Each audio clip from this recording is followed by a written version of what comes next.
오늘은 고 정호종 해경 경장님을 기리기 위한 수중 추모비를 건립하러 가는 날입니다. 수중에 추모비를 놓기 위해 공기 탱크 등 잠수 장비를 배에 싣고 있습니다. 배가 움직이기 시작하자 다이버들은 자신이 쓸 장비를 점검합니다. 배는 항구를 빠져나가기 시작합니다. 오늘은 다이빙 장비 외에 특별한 것이 실려 있는데요. 바로 고 정호종 경장님을 기리는 추모비입니다. 2020년 6월 6일 경남 홍도에서 스쿠버 다이빙을 하던 다이버들이 높은 파도 때문에 섬에 고립되었고 정호종 경장님은 그들을 구조하기 위해 위험 속으로 뛰어들었습니다. 다행히 고립되었던 다이버들은 무사히 구조되었는데요. 돌아오지 못한 정호종 경장님을 기리기 위해 모였습니다. 사고가 있었던 경남 홍도라는 섬까지는 배로 약 1시간이 걸립니다. 다이버들이 추모비를 어떻게 놓을 것인지 의논을 하고 있습니다. 아마추어 다이버들에겐 쉽지 않은 작업인데요.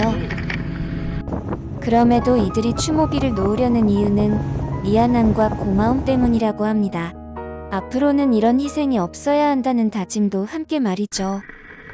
목적지에 도착했습니다. 사고가 있었던 곳에서 조금 떨어진 곳입니다. 사고 지점에 추모비를 놓는 것이 좋겠지만 더 안전하고 찾기 쉬운 곳을 선택해서 장소를 조금 옮겼습니다. 다이버들이 물에 들어갈 준비를 합니다. 각자의 역할을 하나씩 맡았는데요. 가장 중요한 것은 안전이겠죠. 오늘의 일을 사진과 영상으로 남기는 다이버도 있고 추모비의 상판과 하판을 옮기는 역할을 맡은 다이버도 있습니다. 무거운 추모비를 물속에서 옮기는 것이 쉽지는 않은데요. 먼저 수심이 얕은 곳으로 추모비의 상판과 하판을 옮겼는데요.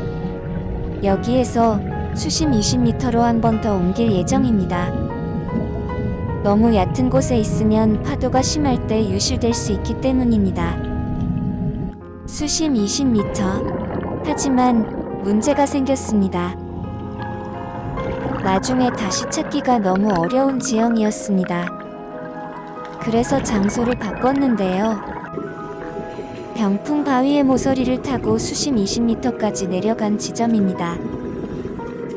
나중에 찾기도 쉽고 깊이도 적당했으며 주변의 경치도 아름다운 장소였습니다.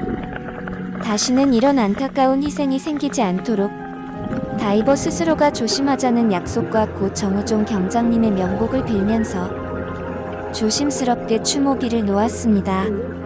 아까운 젊음을 두고 가신 정호종 경장님도 그렇겠지만 남아있는 유족들의 마음은 또 얼마나 아플까요? 우리는 정호종 경장님을 뵌 적이 없습니다. 하지만 다이버의 한 사람으로 정호종 경장님께 너무 미안하고 또 너무 감사했기에 이렇게 뜻을 모아 추모비를 놓았습니다. 부디 영년하시길 기원합니다.